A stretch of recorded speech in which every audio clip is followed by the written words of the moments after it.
प्रियजनों, जीवित प्रभु की उपस्थिति में मैं आप सबका हार्दिक स्वागत करता हूँ। वो प्रभु जिसने वादा किया, जहाँ पर 2 या 3 मेरे नाम से एकत्र होंगे, मैं उनके बीच में हाजिर रहूँगा। और ये पवित्र समा है, पवित्र संस्कार इस रोटी के रूप में वो हमारे बीच में मौजूद है। परमेश्वर आपको अपने प्यार से भर दे, अपने सानिध्य से आपको भर दे, जीवन का जल आप लोगों को पिलाए और उसकी करुणा आपके परिवारों में बहने लगे। मैं इसी विशेष कृपा के लिए आपके लिए प्रार्थना कर रहा हूँ। प्यारे भाई और बहनों, दाऊद नबी कहता है कि मेरी आत्मा जीवंत ईश्वर की प्यासी है, मैं कब जाकर उसके दर्शन करूँगा। हर व्यक्ति की जिंदगी में इस तरीके का भाव प्यारे भाइयों और बहनों उत्पन्न होता, इसीलिए वो मोक्ष प्राप्ति के लिए प्रयासरत रहता है, पुण्य के काम करने की कोशिश करता है, ईश्वर को रिझाने की कोशिश करता है। दान दक्षिणा, अनेक प्रकार के बलिदान, अनेक प्रकार के यज्ञों के द्वारा वो ईश्वर को प्रसन्न करने की कोशिश करता है। लेकिन पवित्र बाइबल हमें बताती है कि परमेश्वर ये कहता है, मुझे दीनहीन और पश्चातापी हृदय से मैं प्रसन्न होता हूँ। मैं बाहरी दिखावे, बाहरी चढ़ावे से, यज्ञों से मैं प्रसन्न नहीं होता हूँ।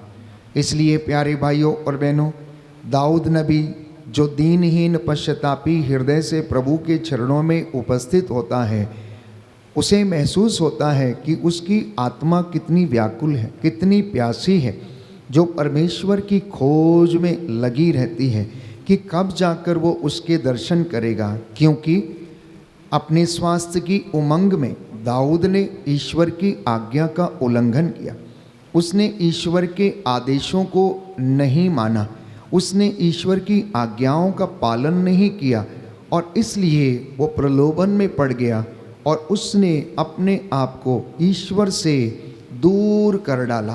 प्यारे भाइयों और बहनों, बारूक नबी का ग्रंथ अध्याय 4 पद संख्या 27 में हम पढ़ते हैं कि प्रभु का वचन कहता है कि तुमने ईश्वर से दूर जाने की बात सोची थी, अब 10 गुना उत्साह के साथ उसके पास लौट कर चले आओ, जिससे कि वह तुम्हारे गुनाहों को माफ़ करे और तुम्हें फिर से अपना मसा अर्थात अभिषेक प्रदान करे और तुम्हें अपनी महिमा के दर्शन कराए। Hallelujah, hallelujah, hallelujah, hallelujah, hallelujah, hallelujah. हे प्रभु ईश्वर, हे प्रभु ईश्वर, मैं आपकी आराधना करता हूँ, मैं आपकी आराधना करता हूँ, आपकी महिमा गाता हूँ, आपकी महिमा गाता जय हूँ, जयकार करता हूँ। जय जयकार करता हूँ। Hallelujah, hallelujah, hallelujah, hallelujah. तो प्रियजनों, तिमोथी का पहला पत्र अध्याय 2 पद संख्या 4, परमेश्वर चाहता है कि सभी मनुष्य मुक्ति प्राप्त करें और सत्य को जाने। हमें इस वचन को समझने की आवश्यकता है। जब कोई प्यारे भाइयों और बहनों सत्य के मार्ग पर चलता है तो उसे जानना चाहिए कि सत्य है क्या, तभी वो मुक्ति प्राप्त कर सकता है, अन्यथा नहीं। क्योंकि स्वयं बाइबल ये कहती है, परमेश्वर का वचन इस बात को प्यारे भाइयों और बहनों प्रकट करता है कि परमेश्वर ये चाहता है कि मनुष्य मुक्ति प्राप्त करे। अब पर इस मनुष्य को मुक्ति प्राप्त करने की आवश्यकता क्या है?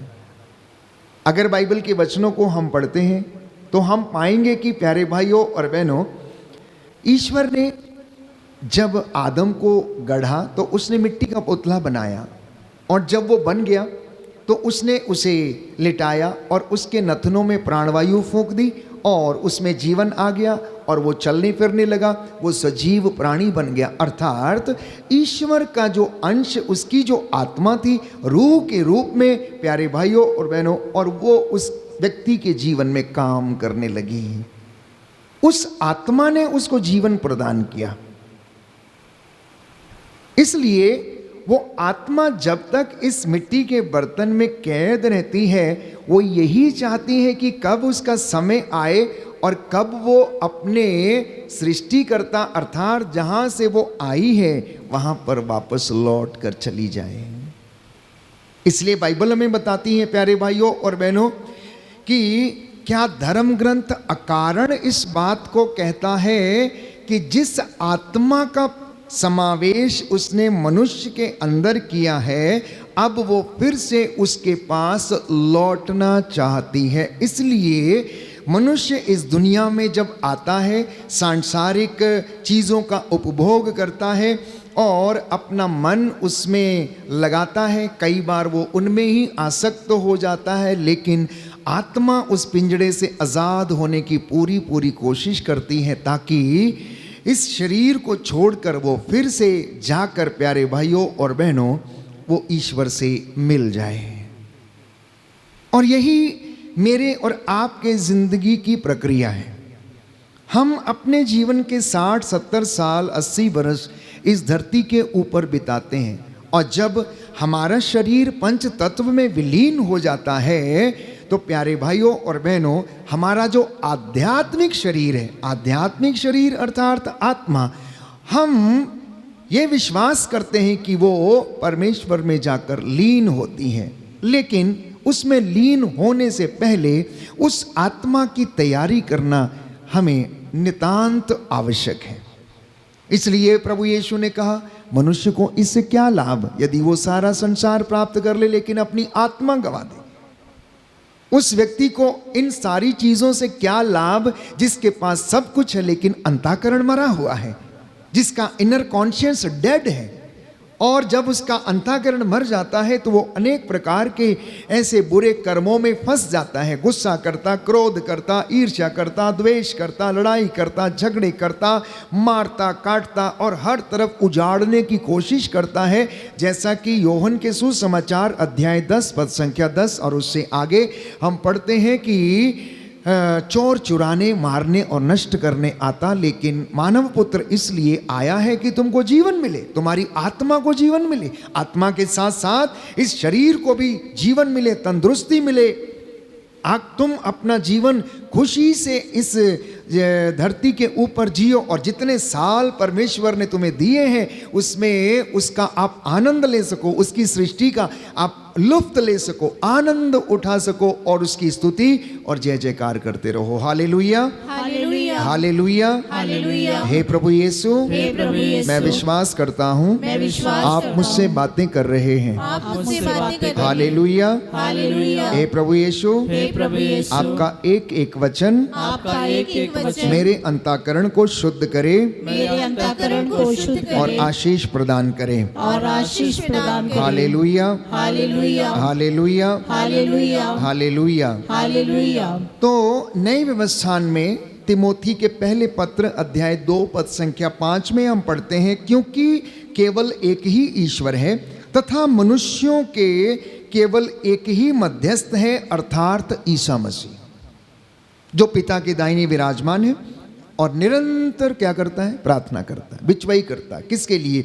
आपके और मेरे लिए। वो आध्यात्मिक मनुष्य है जिसको प्यारे भाइयों और बहनों इन सांसारिक लोगों की चिंता है कि कहीं ये पाप में न पड़ जाए, प्रलोभन में न पड़ जाए, शैतान के फंदे में न पड़ जाए, उसके जाल में न फंस जाए और अपना जीवन न बर्बाद कर ले। इसलिए यीशु मसीह बाइबल कहती है कि सबसे बड़ा मध्यस्थ है जिन्होंने मेरे और आपके उद्धार के लिए, समस्त मानव जाति के उद्धार के लिए अपना प्राण न्यौछावर किया, क्रूस के ऊपर अपना लहू बहाया और मेरे और आपके लिए उन्होंने जीवन प्राप्त किया, मौत पर फतह पाया। प्यारे भाइयों और बहनों, उस क्रूस के चिन्ह को जिसे श्राप का चिन्ह माना जाता था, आशीषों का चिन्ह बना दिया, जो हमारी जिंदगियों में लगातार जोड़ता है। अर्थात यीशु मसीह हमारी जिंदगियों में कृपाओं को जोड़ने का काम करता है, उन्नति को जोड़ने का काम करता है, हमें ईश्वर के पास जाने का जो रास्ता है वो हमें दिखाता है, वो हमारी जिंदगियों में हमें अनुग्रह, शांति प्रदान करता है। प्यारे भाइयों और बहनों, तो परमेश्वर किसी भी मनुष्य का विनाश नहीं चाहता है। वो नहीं चाहता है कि किसी मनुष्य का विनाश हो जाए या कोई पाप में मर जाए।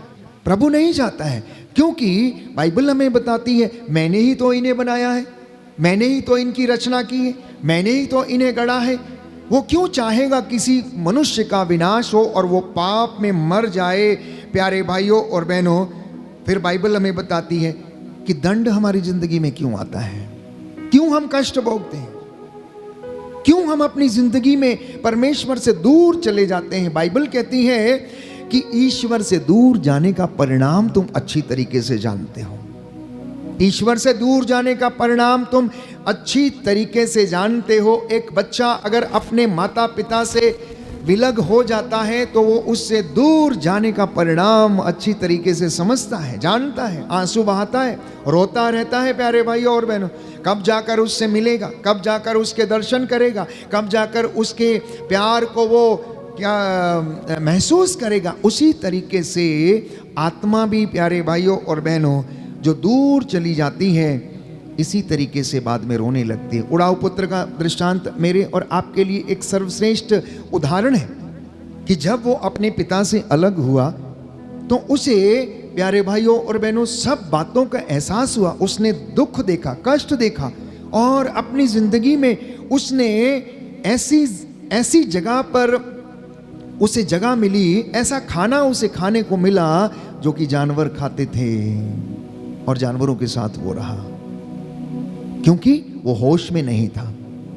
वो होश में नहीं था, वो भागा हुआ था, परमेश्वर से दूर भागा हुआ था, अपने घर से दूर भागा हुआ था। उसने सोचा बाहर रहकर उसे बहुत सारी उन्नति मिलेगी, पैसा मिलेगा, दोस्त उसकी सहायता करेंगे, लेकिन सब के सब स्वार्थी निकले, सब के सब लूटने पाटने वाले निकले, सब के सब उसका जीवन बर्बाद करने वाले निकले। अंततः वो अकेला रह गया, अंततः वो अकेला रह गया। लेकिन जब उसे होश आया तो उसने अपने मन में ये विचार किया कि मेरे पिता के घर में सैकड़ों लोग भरपेट भोजन करते हैं और मैं यहाँ पर भूखों मर रहा हूँ। नहीं, मेरी जगह यहाँ पर नहीं है, मेरी जगह मेरे पिता के घर में है।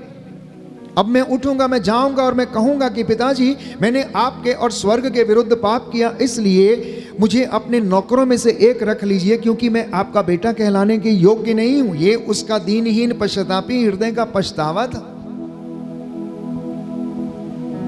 तो जब इंसान इस तरीके से सोचता और ईश्वर की ओर अभिमुख होता है, उसके पास लौटने के लिए तैयार हो जाता है, उठ के चलने के लिए तैयार हो जाता है, तो प्रियजनों, ईश्वर भी उसे अपनी बाहों में ले लेता है, माँ की तरह तसल्ली देता है, पिता की तरह प्यार करता, जैसे माँ पुचकारती है वैसे उसे पुचकारता है और उसकी सारी ज़रूरतों को पूरा करता है। उड़ाऊ पुत्र के पिता की दशा क्या थी? उसने अपने बेटे से कोई सवाल नहीं किया, उसने अपने बेटे से पूछा नहीं तो इतने दिन कहाँ था, किसके साथ रहा, तूने क्या किया, पैसा कहाँ लुटाया, किसके पीछे तूने पैसा बर्बाद किया, तूने मेरी संपत्ति उजाड़ दी।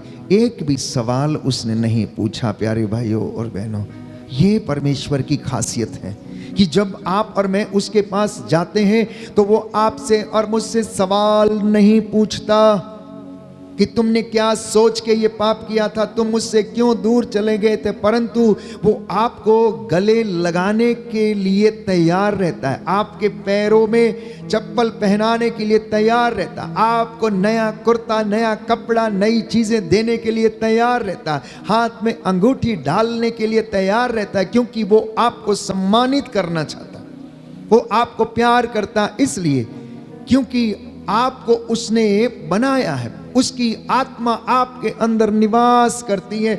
इसलिए प्यारे भाइयों और बहनों, बाइबल हमें बताती है कि परमेश्वर ने मनुष्य को अपने स्वरूप बनाया, अमर बनाया, उसने मनुष्य को अपने जैसा बनाया, प्रेम से बनाया, तो कैसे वह किसी का विनाश कर सकता है, कैसे वो किसी को बर्बाद करने की सोच सकता है, कैसे वो आपको दुख में डालने की सोच सकता है। पवित्र बाइबल कहती है हम अपने कुकर्मों के कारण मिटते जाते हैं, हम अपनी गलतियों और कमजोरियों के कारण दुर्बल होते जाते हैं, उससे दूर चले जाते हैं। अब आप में से बहुत से लोग कहेंगे प्यारे भाइयों और बहनों कि हमारे जीवन में तो सब कुछ अच्छा है, हम सुबह उठते हैं, धूप बत्ती करते हैं, प्रार्थना करते हैं, अलतार के सामने खड़े होते हैं, वचन को पढ़ते हैं, सब कुछ करते हैं, फिर हमारी ज़िंदगी में दुख क्यों आता है? प्यारे भाइयों और बहनों, ऐसे ही एक नवयुवक भी यीशु के पास गया और जाकर उसने पूछा, स्वर्ग राज्य प्राप्त करने के लिए मुझे क्या करना चाहिए? यीशु ने कहा, संहिता में क्या लिखा है? उसने सब कुछ बताया कि क्या लिखा है। तो प्यारे भाइयों और बहनों, यीशु ने कहा जाओ और उसका पालन करो। बोला मैं तो इन सब चीज़ों का पालन बचपन से करता आया हूँ। यीशु ने कहा तुझ में एक चीज़ की कमी है, तुझ में एक चीज़ की कमी है, जा संपत्ति बेच गरीबों में बांट दे और तब आकर मेरा अनुसरण करना। बाइबल कहती उदास होकर चला गया, उदास होकर चला गया, क्योंकि वो उस चीज़ को छोड़ना नहीं चाहता था। आप दुआ करते हैं, प्रार्थना करते हैं, सब चीज़ करते हैं, हो सकता कोई एक ऐसी चीज़ जो आपको अपनी ओर आकर्षित किए रहती है, बंधन में बांधे रहती है, जिसकी वजह से आप संपूर्ण आनंद के सहभागी नहीं बन पाते हैं, उस सुख को आप महसूस नहीं कर पाते। प्रार्थना तो करते हैं, वचन तो पढ़ते हैं, सब चीज़ होता है, लेकिन जो आनंद की अनुभूति हमें मिलनी चाहिए उससे हम वंचित रहते हैं। तो अपनी ज़िंदगी में वो एक चीज़ का पता लगाइए प्यारे भाइयों और बहनों, जिस चीज़ की वो कमी है। ये प्रभु का निमंत्रण है आज के इस पवित्र दिन में। तो प्रियजनों, पाप मनुष्य का विनाश करता है। रोमियो के पत्र अध्याय 6 पद संख्या 23 और उससे आगे हम पढ़ते हैं कि पाप का वेतन मृत्यु है। पाप का वेतन मृत्यु है। पवित्र बाइबल हमें बताती सबने पाप किया है, सब ईश्वर की महिमा से वंचित है। लेकिन जो प्रयास करते हैं उसके पास लौट कर आते हैं, जो पश्चाताप करते हैं, जो तपस्या करते हैं, जो प्यारे भाइयों और बहनों अपने शरीर को तपाते हैं और सिद्धि प्राप्त करते हैं, उन महान संतों की भांति, उन महान आचार्यों के भांति जो परमेश्वर की हुजूरी में आकर अपने आप को समर्पित करते हैं और आत्मिक आनंद वो ईश्वर से प्राप्त करते हैं। हमें भी अपनी ज़िंदगी में कुछ ऐसा करने की आवश्यकता है।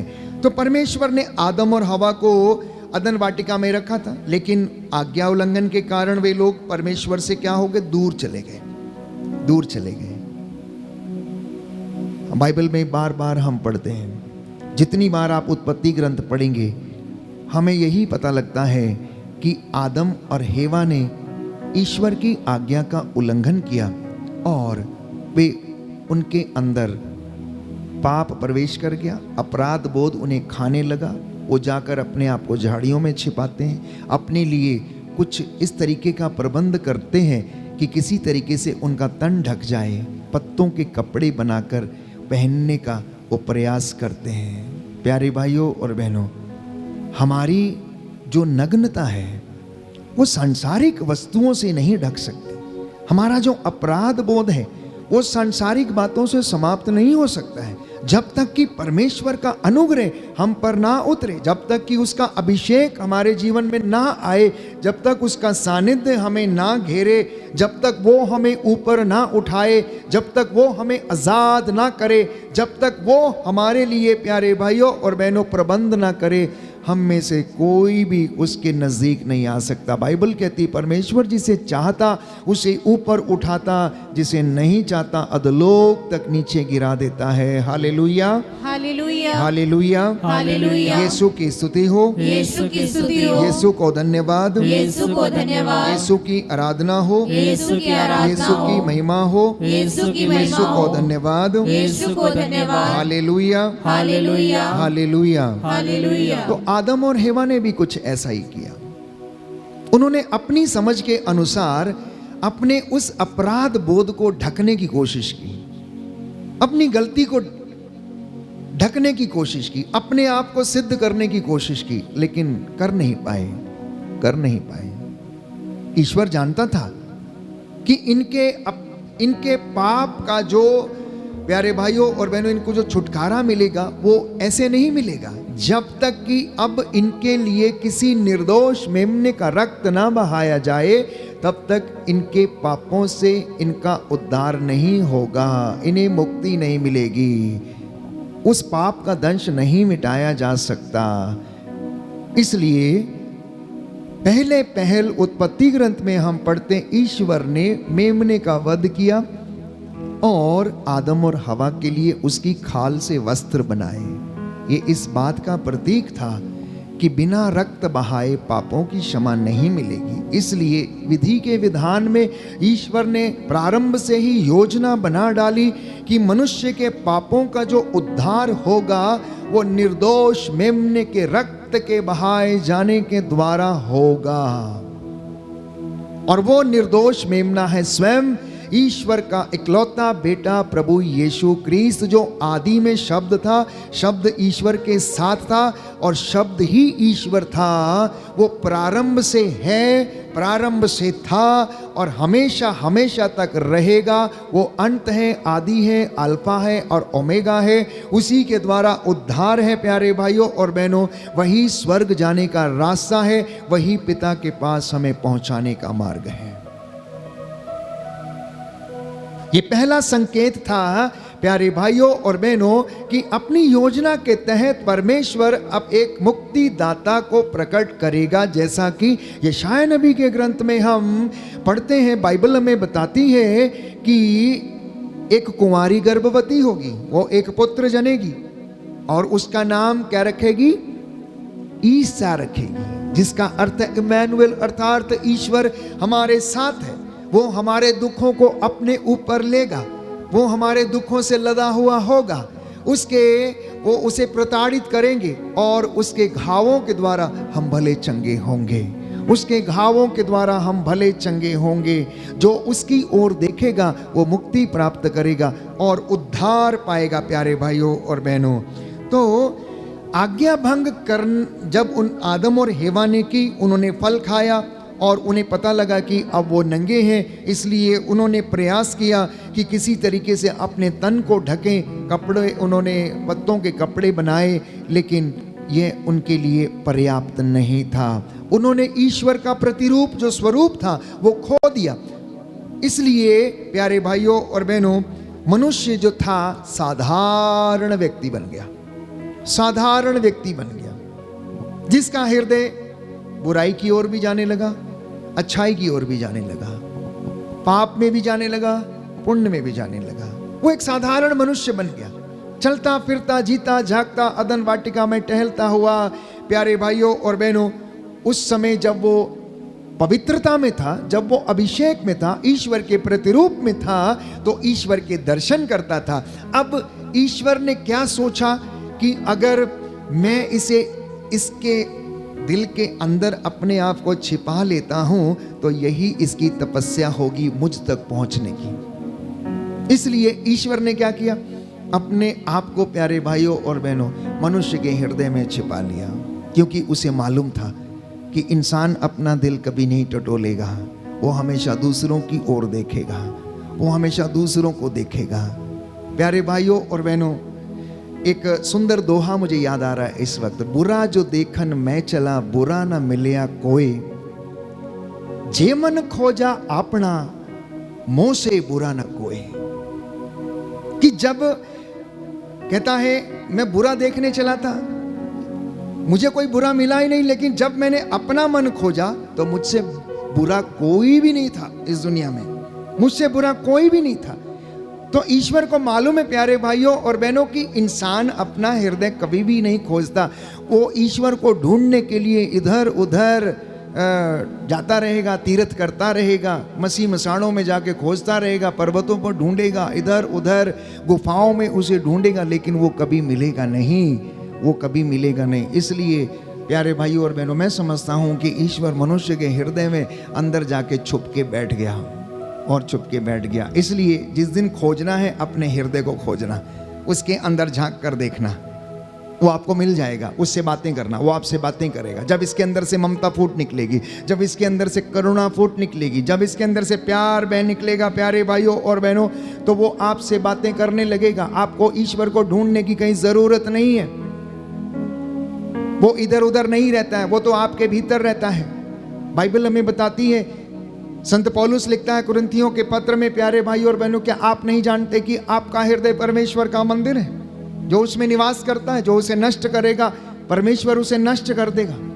क्या आप नहीं जानते कि आपका हृदय पवित्र आत्मा का मंदिर है? वो जो उसे नष्ट करेगा, वो भी उसे नष्ट कर देगा। इसलिए प्यारे भाइयों और बहनों, आप मंदिर जाइए, आप प्रार्थना कीजिए, आप तपस्या कीजिए, ये हमारी एक्सरसाइजेस हैं। लेकिन जब आप ईश्वर को खोजने पर उतरते हैं, जब आप उसको खोजने निकलते हैं, तो अपने हृदय में उसे खोजना। सबसे पहले अपने हृदय में खोजना, अपने भाई और बहन में उसका प्रतिरूप देखना। यदि आप उसका प्रतिरूप देखेंगे तो आप उसके साथ झगड़ा नहीं करेंगे, आप उसे ताने नहीं देंगे, आप उसके साथ क्रोध नहीं करेंगे, आप उसको गिराने की कोशिश नहीं करेंगे, आप उसकी संपत्ति को हड़पने की कोशिश नहीं करेंगे। क्यों? क्योंकि वो भी प्रभु का बेटा है, उस प्रभु का जिसने आपको बनाया है।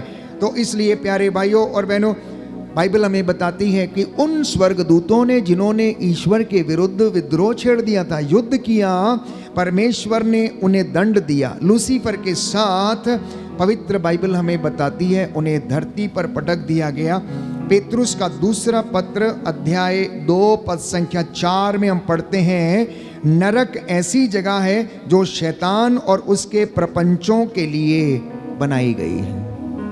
नरक ऐसी जगह है जो शैतान और उसके प्रपंचों के लिए बनाई गई है। नए व्यवस्थान में यदि आप वचन पढ़ेंगे, यूदा का ग्रंथ अध्याय 1 पद संख्या 6, तो प्यारे भाइयों और बहनों, पवित्र बाइबल हमें बताती है, इस वचन को मैं आपके साथ पढ़ना चाहता हूँ। Hallelujah, hallelujah. यीशु की स्तुति हो, यीशु की स्तुति यीशु हो, को धन्यवाद, यीशु को धन्यवाद, यीशु की आराधना हो, यीशु की आराधना यीशु हो, की महिमा हो, यीशु की महिमा हो, यीशु को धन्यवाद, यीशु को धन्यवाद। Hallelujah, hallelujah, hallelujah, hallelujah, hallelujah. Hallelujah. संत यूदस का पत्र नए व्यवस्थान में हम पढ़ेंगे, जिन स्वर्गदूतों ने अपनी मर्यादा का उल्लंघन किया और अपना निजी निवास स्थान छोड़ दिया, ईश्वर उन्हें न्याय के महान दिन के लिए नरक के अंधकार में अकाट्य बेड़ियों से बांधे रखता है। सोदोम, गोमोरा और उनके आसपास के नगरों ने उन स्वर्गदूतों की तरह व्यभिचार किया और वे अप्राकृतिक वासनाओं के दास बन गए। वे हमें चेतावनी देने के लिए आग का अनंत दंड भोग रहे हैं, फिर भी ये लोग उन्हें उन्माद में शरीर को अपवित्र करते, प्रभुत्व को तुच्छ समझते और स्वर्गीय सतत्वों की निंदा करते हैं। अगर ईश्वर ने इन स्वर्गदूतों को नहीं बख्शा तो वो मनुष्य को कैसे बख्शेगा? वो कैसे बख्शेगा? पवित्र बाइबल हमें बता रही है कि ये स्वर्गदूतों को, जिनको परमेश्वर ने अकाट्य बेड़ियों से बांध के रखा, मेरे और आपके लिए यह चेतावनी, क्योंकि सोदोम और गमोरा के लोगों ने अप्राकृतिक वासनाओं के तहत अप्राकृतिक रिश्तों को अपनाया और उनको वे दंड के भागी बन गए। आगे लिखा, किंतु जब महादूत मिखाएल शैतान से वाद विवाद कर रहे थे और मूसा के शव को लेकर उससे संघर्ष कर रहे थे, उन्हें शैतान को निंदात्मक शब्दों में दोषी ठहराने का साहस नहीं हुआ। उन्होंने इतना ही कहा, प्रभु तुझे दंडित करे, जबकि ये व्यक्ति उन बातों की निंदा करते हैं जिन्हें वे नहीं समझते। ये विवेकहीन पशुओं की तरह जो बातें सहज समझते हैं, वे इनके विनाश का कारण बन जाती हैं। बाइबल कहती है ये इनके विनाश का कारण बन जाती है। पवित्र बाइबल कह रही है, मूसा के शव के विषय की बात है कि मिखाएल दूत इबलीस को, प्यारे भाइयों और बहनों, वाद विवाद कर रहा था और उसने शैतान को निंदात्मक शब्दों में दोषी नहीं ठहराया, लेकिन यह कहा कि ईश्वर तेरा न्याय करे, ईश्वर तुझे दंडित करे, ईश्वर तुझे दंडित करे, क्योंकि सारा अधिकार और सारी महिमा परमेश्वर के पास है। तो इस तरीके से इंसान जब परमेश्वर से दूर चला जाता है तो वो दंड का भागी बनता है और फिर उसके जीवन में उसे तपस्या करके, उस तपस्या के जरिए प्रायश्चित करते हुए ईश्वर की ओर अभिमुख होने की आवश्यकता है। इसलिए मैं और आप प्यासे हैं। किस चीज़ के लिए? हर कोई व्यक्ति चाहता है कि आपके घर में ईश्वर की महिमा चमके, हर व्यक्ति चाहता है उसे विजन मिले, हर व्यक्ति चाहता है कि वो लोगों को चंगा कर पाए, हर व्यक्ति चाहता है कि वो प्रार्थना कर ले, हर व्यक्ति उसकी महिमा के दर्शन करना चाहता है। चाहते हैं कि नहीं चाहते हैं? दाऊद भी चाहता था, मेरी आत्मा जैसे हिरणी जलधारा के लिए तरसती है वैसे ईश्वर के लिए तरसती है। तो प्यारे भाई और बहनों, हम सुंदर गीत गाते हैं, प्यासे हैं प्यास बुझा, प्यासे हैं प्यास बुझा, और हमारी आत्मा को तृप्ति प्रदान कर। इसलिए जो भी आप सुन रहे हैं, जो वचन आपने सुने, अब इसको इस गीत के माध्यम से समर्पित करना, आपके हृदय के उच्छ्वासों को खोलना। परमेश्वर आपको आशीष दे। प्यासे हैं प्यास बुझा, प्यासे हैं प्यास बुझा।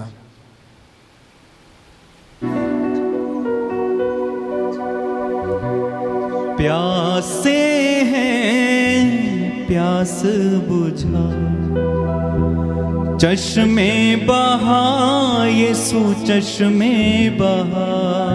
कहे प्यासे हैं प्यास बुझा, चश्मे बहा यीशु चश्मे बहा। प्यासे हैं प्यास बुझा, चश्मे बहा यीशु चश्मे बहा। प्यासे हैं प्यास बुझा, चश्मे बहा यीशु चश्मे बहा। दे शिफा तू बीमारों को, शिफा का तू है दरिया। प्यासे हैं प्यास बुझा, प्यास बुझा, चश्मे बहा चश्मे बहा यीशु चश्मे बहा। फिर से गाइए प्यासे हैं प्यास बुझा, चश्मे बहा, चश्मे बहा यीशु चश्मे बहा।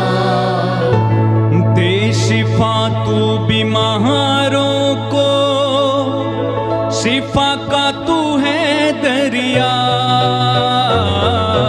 प्यासे हैं प्यास बुझा, प्यास बुझा, चश्मे बहा यीशु चश्मे बहा। फिर से गाएं प्यासे हैं प्यास बुझा, चश्मे बहा यीशु चश्मे बहा। फिर से गाएं प्यासे हैं प्यास बुझा, चश्मे बहा यीशु चश्मे बहा।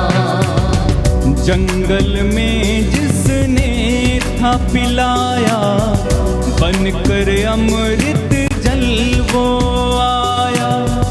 जंगल में जिसने था पिलाया, बनकर अमृत जल वो आया।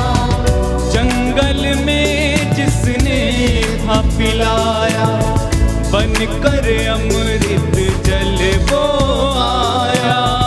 जंगल में जिसने था पिलाया, बनकर अमृत जल वो आया।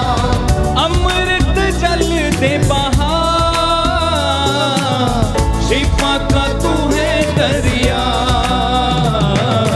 प्यासे हैं प्यास बुझा, चश्मे बहा यीशु चश्मे बहा। प्यासे हैं प्यास बुझा, चश्मे बहा यीशु चश्मे और एक बार बहा। मिलकर गाएं प्यासे हैं प्यास बुझा, चश्मे बहा यीशु चश्मे बहा।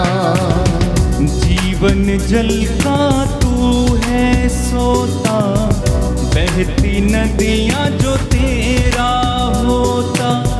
जीवन जल का तू है सोता, बहती नदियां जो तेरा होता।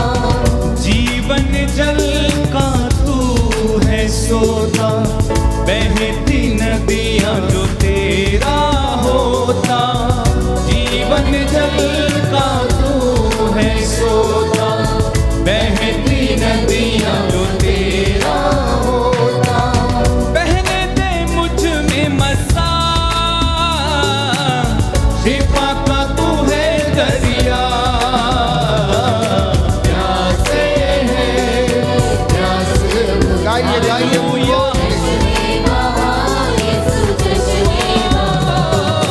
प्यासे हैं प्यास बुझा, सब लोग चश्मे बहा यीशु चश्मे और एक बहा। बार मिलके प्यासे हैं प्यास बुझा, चश्मे बहा यीशु चश्मे बहा। प्यासे हैं प्यास बुझा, चश्मे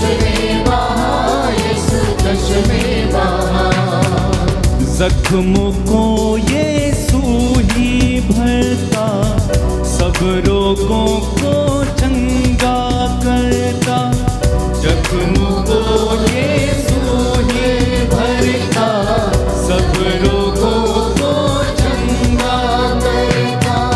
जख्मों को यीशु ही भरता, सब रोगों को चंगा करता। जख्मों को यीशु ही भरता, सब रोगों को चंगा करता। सब रोगों को चंगा करता, सब रोगों को चंगा करता। वही है जिंदा खुदा, शिफा का तू है दरिया।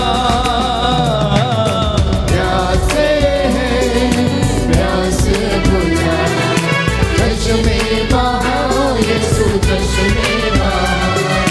प्यासे हैं प्यासे बुझा, चश्मे बहा यीशु चश्मे बहा। दे शिफा तू बीमारों को, शिफा का तू है दरिया। प्यासे हैं प्यास बुझा, प्यासे बुझा, चश्मे बहा। चश्मे बहा यीशु चश्मे बहा। प्यासे हैं, प्यासे हैं प्यासे बुझा, चश्मे बहा। चश्मे बहा यीशु चश्मे बहा। प्यासे हैं प्यासे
प्रियजनों, पवित्र बाइबल याकूब के ग्रंथ अध्याय 1 में हम पढ़ते हैं कि ईश्वर खुले हाथों देता है और सबको देता है। उसका हाथ छोटा नहीं है, उसका हाथ बहुत बड़ा है। पवित्र बाइबल कहती है यशायाह नबी के ग्रंथ में परमेश्वर का वचन ये कहता, आकाश मेरा सिंहासन है, पृथ्वी मेरा पाँवदान है, कहता है। जिसके पाँवों की पीढ़ी, प्यारे भाइयों और बहनों, ये पृथ्वी है, तो उसका हाथ कितना बड़ा है जो अपने सब बच्चों को देने में सक्षम है। और वो महान अनुग्रह और हर चीज को वो प्रदान करता है जिसकी उसे आवश्यकता है। बाइबल कहती है मत्ती के सुसमाचार अध्याय 7 पद संख्या 11 में कि स्वर्गीय पिता अच्छी चीजें देता है, खराब चीज किसी को नहीं देता है। खराब चीज किसी को नहीं देता है, वो अच्छी चीजें देता है। इस वचन को मैं आपके साथ पढ़ना चाहता हूँ। मत्ती का सुसमाचार अध्याय 7 पद संख्या 11 और उससे आगे। सुंदर वचन है, इसको याद करना और विश्वास करना, भरोसा रखना कि परमेश्वर का ये वचन आपके और मेरे लिए है कि वो अच्छी चीज़ें देता है। लिखा है मत्ती का सुसमाचार अध्याय 7 पद संख्या 11 और उससे आगे। बुरे होने पर भी यदि तुम लोग अपने बच्चों को सहज ही अच्छी चीज़ें देते हो तो तुम्हारा स्वर्गीय पिता मांगने वालों को अच्छी चीजें क्यों नहीं देगा? अच्छी चीजें क्यों नहीं देगा? आप कितने भी बुरे क्यों ना हो, लेकिन अगर आप मांगेंगे, अगर आप उसके ऊपर विश्वास करेंगे, पश्चाताप करते हुए लौटेंगे, तो वो आपको अपनी बाहों में समेट लेगा और आपके लिए प्रबंध करेगा। इसलिए पवित्र बाइबल योहन के सुसमाचार में हमें बताती है, प्यारे भाइयों और बहनों, अध्याय 14 पद संख्या 10 और उससे आगे, यदि तुम विश्वास करते हो कि मैं पिता में हूँ और पिता मुझ में है, तो मेरी शिक्षा मेरी अपनी नहीं है। अगर इसमें विश्वास करते हो, बल्कि उसकी शिक्षा है जिसने मुझे भेजा है। और यदि मुझ में विश्वास करोगे तो तुम वो सब बड़े काम करोगे जिन्हें मैं करता हूं, तुम मुझसे भी बड़े महान काम करोगे, कहता है। तुम मुझसे भी बड़े और महान काम करोगे। मत्ती का सुसमाचार अध्याय 7 पद संख्या 7 में हम पढ़ते हैं, मांगो और दिया जाएगा, खटखटाओ और खोला जाएगा, ढूंढो और तुम्हें मिल जाएगा। और अगले वचन में अध्याय 16 योहन का सुसमाचार पद संख्या 23 और उससे आगे हम पढ़ते हैं, अगर तुम मेरा नाम लेकर कुछ भी मांगोगे तो वह तुम्हें प्रदान करेगा। तुमने मेरा नाम लेकर अभी तक कुछ भी मांगा नहीं है, मांगो और तुम्हें मिल जाएगा, जिससे कि तुम्हारा आनंद परिपूर्ण हो जाए। बोलो आमीन। आमीन। दाहिना हाथ उठाकर वचन दोहराएंगे, हालेलुया। हालेलुया। यीशु ने कहा, यीशु ने कहा, योहन का सुसमाचार योहन का सुसमाचार अध्याय 16 अध्याय 16 पद संख्या 23, पद संख्या 23, अगर तुम मेरा नाम लेकर अगर तुम मेरा नाम लेकर कुछ भी मांगोगे कुछ भी मांगोगे तो वह तुम्हें प्रदान करेगा। तो वह तुम्हें प्रदान करेगा। तुमने मेरा नाम लेकर तुमने मेरा नाम लेकर अभी तक कुछ नहीं मांगा, अभी तक कुछ नहीं मांगा, मांगो और तुम्हें मिल जाएगा, मांगो और तुम्हें मिल जाएगा, जिससे तुम्हारा आनंद जिससे तुम्हारा आनंद परिपूर्ण हो जाए। परिपूर्ण हो जाए। Hallelujah, hallelujah. हालेलुया। हालेलुया। याकूब के ग्रंथ में हम पढ़ते हैं कि तुम्हारे पास कुछ नहीं है क्योंकि तुम प्रार्थना नहीं करते हो। प्रार्थना का उत्तर नहीं मिलता है। क्यों नहीं मिलता है? पवित्र बाइबल हमें समझाती है। दूसरा इतिहास ग्रंथ अध्याय 7 पद संख्या 14 और उससे आगे, तब यदि मेरी अपनी प्रजा विनय पूर्वक मुझसे प्रार्थना करेगी, मेरे दर्शन चाहेगी और अपने कुमार्ग को छोड़ देगी, गलत कामों को छोड़ देगी, बुराई को छोड़ देगी, तो स्वर्ग से मैं उसकी सुनूंगा, उनके पाप मैं क्षमा करूंगा, उसके देश का मैं कल्याण करूंगा और इस स्थान पर जो प्रार्थना की जाएगी उसे मेरी आंखें देखती रहेंगी और मेरे कान सुनते रहेंगे। मैंने इस मंदिर को इसलिए चुना और पवित्र किया है क्योंकि यह प्रतिष्ठित है। प्यारे भाइयों और बहनों, इसलिए परमेश्वर का वचन ये कहता है, जब आप प्रार्थना करते हैं तो अपने कुमार्ग को छोड़ना, अपने भाई को क्षमा करना, बहन को माफ़ी देना, पड़ोसी से प्यार करना, तभी आपकी प्रार्थना सुनवाई होगी, अन्यथा नहीं होगी। ये मेरे वचन नहीं, पवित्र बाइबल के वचन है। प्रभु हमसे ये कहता, तब यदि मेरी अपनी प्रजा विनय पूर्वक अर्थात आग्रह के साथ मुझसे प्रार्थना करेगी, अपना कुमार्ग छोड़ेगी, तब मैं स्वर्ग से इसकी प्रार्थना को सुनूंगा और इसे आशीर्वाद प्रदान करूंगा।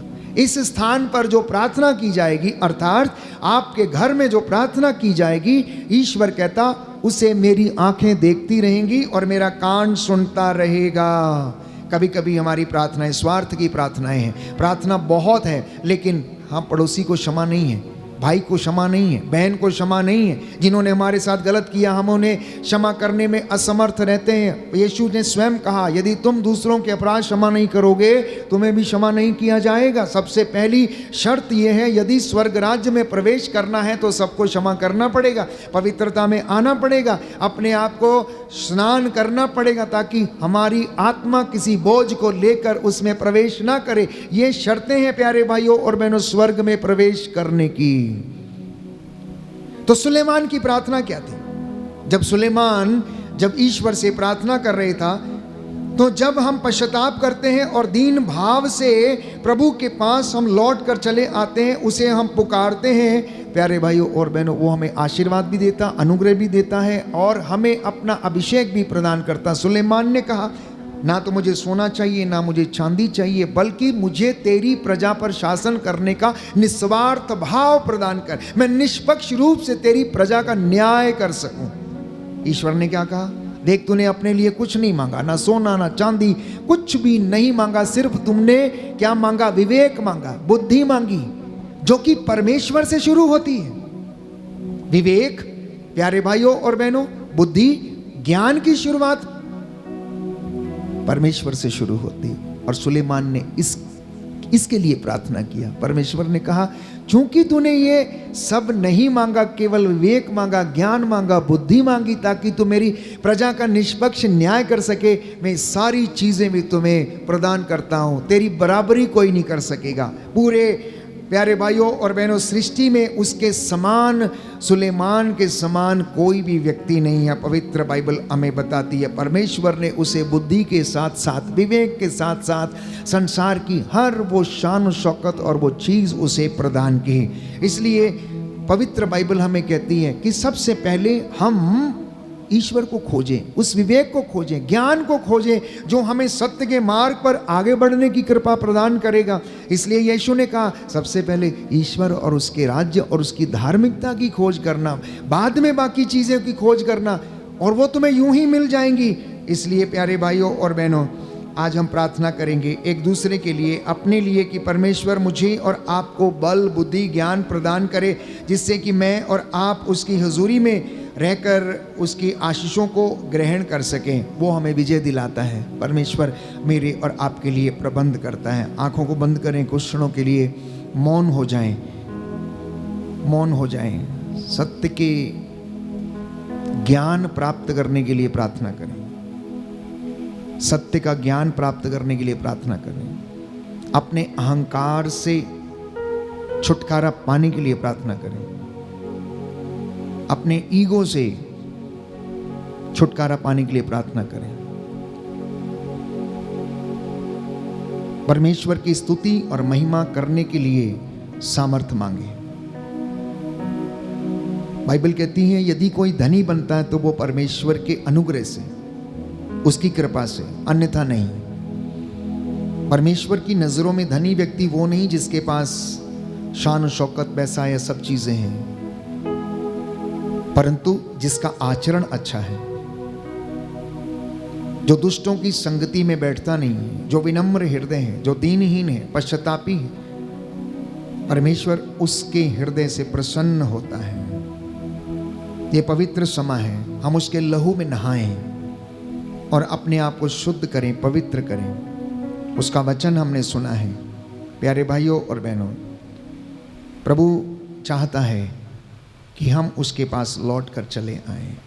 मैं आप सबके लिए, जो निराश हैं, टूटे हुए हैं, आर्थिक तंगियों में, कर्ज में डूबे हुए हैं, मैं प्रार्थना करूंगा, प्रभु आपको हिम्मत और हौसला दे।